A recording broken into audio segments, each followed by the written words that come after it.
রাজ্যপালকে কড়া আক্রমণ কল্যাণ বন্দ্যোপাধ্যায়। পাল্টা তদন্তের দাবি রাজভবনের। রাজভবন থেকে নাকি অস্ত্র সরবরাহ হয়। গতকাল বিস্ফোরক অভিযোগ শ্রীরামপুরের তৃণমূল সাংসদের। আর আজ বিকেলের পর আইনি ব্যবস্থার হুঁশিয়ারিও রাজ্যপালের। রাজভবনের নিরাপত্তার দায়িত্ব কলকাতা পুলিশের।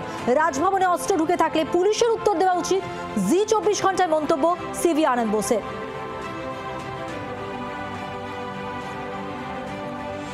রাজ্যপালকে আগে বলুন যে রাজ্যপালের ভবনে যেন বিজেপির সমস্ত ক্রিমিনালদের যেন রাজভবনে না রাখে। ওই রাজভবনে বসে ক্রিমিনালদের রাখছেন আর সবাইকে একটা করে বন্দুক দিচ্ছেন আর বোমা দিচ্ছেন, মেরে এসো তৃণমূলের লোকেদের। আপনি আগে সব এগুলো বন্ধ করুন। আপনার মতো অপদার্থ রাজ্যপাল যতদিন থাকবে, বিজেপির চাকর বাকর রাজ্যপাল যতদিন থাকবে, ততদিন ভালো জিনিস পশ্চিমবাংলায় কখনো দেখতে পাবেন না। তৃণমূল সাংসদ এবং রাজ্যপালের বাগযুদ্ধে কি উঠে এলো দেখুন এবার।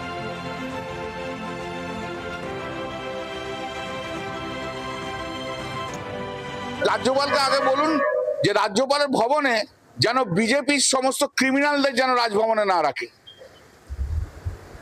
ওই রাজভবনে বসে ক্রিমিনালদের রাখছেন আর সবাইকে একটা করে বন্দুক দিচ্ছেন আর বোমা দিচ্ছেন, মেরে এসো তৃণমূলের লোকেদের। আপনি আগে সব এগুলো বন্ধ করুন। আপনার মতো অপদার্থ রাজ্যপাল যতদিন থাকবে, বিজেপির চাকর বাকর রাজ্যপাল যতদিন থাকবে, ততদিন ভালো জিনিস পশ্চিমবাংলায় কখনো দেখতে পাবেন না। What will be your next course of action regarding this allegation by Kalyan Banerjee? First course of action is regain public confidence by exposing the Rajbhavan for public scrutiny. Once it is established and the people are convinced that the MP was making false allegations, then the people know how to deal with it. I am with the people. And whatever legal implications are there, that I am getting examined. By evening I will make up my mind on how to proceed further in the matter. It's very immature, calculated. It's unbecoming of the dignity of a member of parliament. And that also amounts to hate speech. I am examining it from all its angles and appropriate action will be taken. আর এই নিয়ে রাজ্য রাজনীতি একেবারে উত্তাল রাজনৈতিক পর্যায়ে। এক্ষেত্রে কে কি বলছেন শুনুন পরপর। মাতাল, রেজিস্টার মাতাল, মদ্যপ, এই লোকটার কোনো প্রশ্নের উত্তর দিই না। মহামান্য রাজ্যপাল মহোদয়ের ওএসডি কে সকালবেলা বলেছি, he is established and very well known drunkard of the state, please ignore him. Okay governor সাহেবের গুরুত্ব দেওয়া উচিত না।